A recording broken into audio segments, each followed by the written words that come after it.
자, 오늘 소개해드릴 분은요, 54살의 성공한 피부과 원장님입니다. 와, 남들이 보기엔 정말 모든 걸 다 가진 분이죠. 그런데 이분이요, 자기 삶을 돌아보면서 한 얘기가 우리가 생각하는 그런 성공과는 좀, 아니, 많이 다르더라고요. 오늘 그 솔직한 고백 한번 들어보시죠. 여러분, 성공한 병원장 하면 뭐가 떠오르세요? 그렇죠. 뭐 경제적 안정, 사회적 명예, 이런 거잖아요. 근데요, 그 화려한 타이틀 뒤에 가려진 진짜 고민은 과연 뭘까요? 바로 이 질문에서 오늘 이야기가 시작됩니다.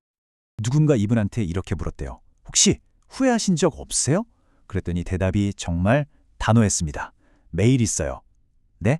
매일 후회한다고요? 성공의 정점에 서 있는 의사의 입에서 나온 말이라고는 믿기지 않죠. 자, 바로 이 한마디에서 모든 게 시작됩니다.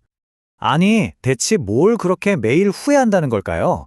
그가 쓰고 있는 이 성공이라는 왕관, 그 무게가 어느 정도인지 첫 번째 파트에서는요, 그를 매일 후회하게 만든다는 아주 현실적인 문제들부터 한번 들여다보겠습니다. 생각해보세요. 의사로서 환자 돌보는 일, 그거 하나만으로도 사실 벅차잖아요. 그런데 원장은요, 동시에 경영자여야만 하는 거죠. 갑자기 에어컨이 고장나고 수도관이 터져서 아래층에 물이 새고 또 직원들하고 문제가 생기고, 아휴, 환자 몸만 돌보는 게 아니라 건물 문제, 사람 문제까지 전부 다 이 원장님 몫인 겁니다. 그가 이런 말을 해요. 이제는 제가 법이니까요.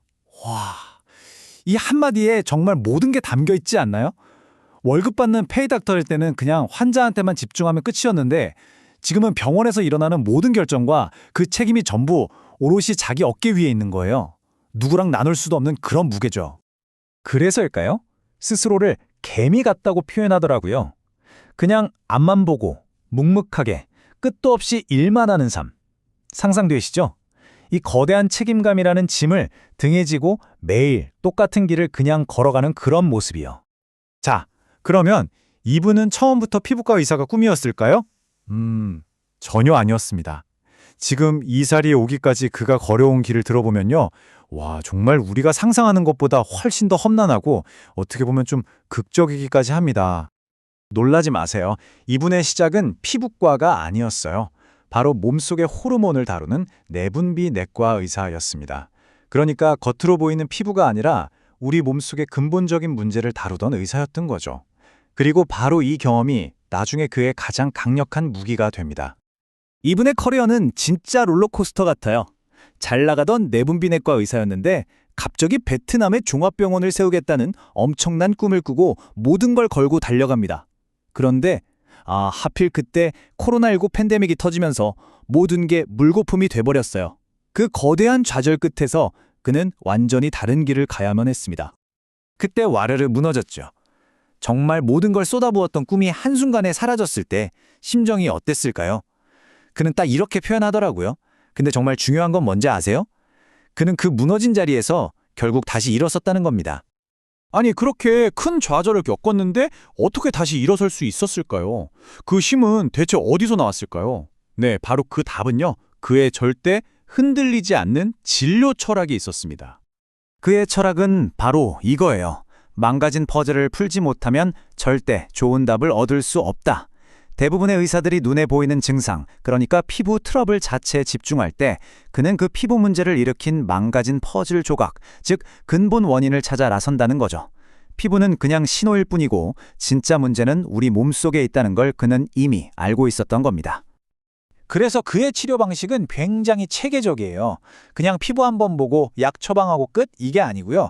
아주 상세한 생활 습관 설문지부터 시작해서 환자의 몸 전체를 샅샅이 훑어봅니다. 바로 이 지점에서 과거 내분비내과 의사였던 경험이 제대로 빛을 발하는 거죠. 그러니까 이분은 피부를 치료하는 게 아니라 그 사람 자체를 근본적으로 치료하고 있는 거예요. 한마디로 다른 의사들과는 확연히 다른 치료를 하겠다는 거예요. 남들이 그냥 겉에 드러난 문제만 대충 덮고 넘어갈 때 이분은 시간이 더 걸리고 더 어렵고 복잡하더라도 기어이 그 근본 원인을 찾아 올라가는 길을 선택하는 거죠. 이게 바로 그의 자부심이고 다른 병원과 다른 점인 겁니다. 자, 그럼 맨날 후회하고 근본적인 원인만 파고드는 이 의사 선생, 가운을 벗으면 어떤 모습일까요? 지금부터는요, 이분의 아주 의외의, 그리고 어떻게 보면 되게 모순적인 모습들을 한번 파헤쳐 보겠습니다. 이분 6기통 차를 몰면서 과속 딱지도 끊고요. 옛날엔 스카이다이빙, 스쿠버 다이빙도 했대요. 심지어 10년 된 록밴드에서 드럼까지 치는 리더랍니다. 와, 진짜 자유로운 영혼 그 자체 같죠? 그런데 이 모든 화려함 뒤에 사실 빚이 많다는 아주 현실적인 고백이 숨어 있습니다. 누가 드림카에 대해 물어봤어요. 원장님, 드림카 있으세요? 왜 안 사세요? 뭐 이런 질문이었겠죠. 당연히 성공한 원장님이니까 이미 샀다거나 곧 살 거다 이럴 줄 알았는데 대답이 정말 모두의 예상을 완벽하게 빗나갔습니다. 돈이 없어요. 정말 솔직하지 않나요? 성공한 병원 원장님이라는 이미지랑은 정말 너무 다르잖아요. 이 꾸밈없는 한마디가 오히려 그의 진짜 현실을 딱 보여주는 것 같아요. 이분 스트레스 해소법도 진짜 독특해요. 뭐냐면 스트레스 받는 일이 생기잖아요? 그럼 일부러 더 크고 다른 일을 벌인대요. 그래서 원래 있던 문제를 아주 사소하게 만들어버리는 거죠. 이야, 이게 뭐랄까 이열치열도 아니고 아무튼 절대 멈춰있지 않고 어떻게든 앞으로 나아가려는 성격이 여기서도 딱 보이는 거죠. 자, 이제 거의 다 왔습니다. 이렇게 매일 후회하고 큰 실패도 겪어보고 또 성공도 맛본 그가 지금을 살아가는 젊은 세대에게 꼭 해주고 싶은 말이 있다고 합니다. 과연 어떤 이야기일까요? 보통 이 나이대 분들이 나 때는 말이야 이런 얘기 많이 하시잖아요. 근데 이분은 정반대예요. 요즘 20대, 30대들 우리 때랑은 비교도 안 되게 힘들다고 딱 잘라 말합니다. 바로 이 공감에서부터 그의 진짜 조언이 시작돼요. 여러분께 드리는 메시지는 바로 이겁니다. 지금 당장 내세울 만한 직함이나 화려한 스펙이 없다고 해서 절대 위축되지 마세요. 대신에 남다른 성실함과 남다른 비전, 이 두 가지만은 꼭 가지라고 합니다. 그러면 결국 이 두 가지가 당신의 좋은 기회, 그리고 당신의 성장을 도와줄 좋은 사람에게로 데려다 줄 거라고 그는 믿고 있습니다. 그리고 이 모든 그의 인생 철학을 딱 한마디로 압축하면 이렇습니다. 어제 나보다 내일 더 멋있어져라. 네, 매일매일 후회 속에서 살아가지만 동시에 매일 더 나은 내일을 꿈꾸는 한 의사의 이야기였습니다. 자, 그렇다면 여러분의 내일은 오늘보다 어떻게 더 멋있어질 수 있을까요?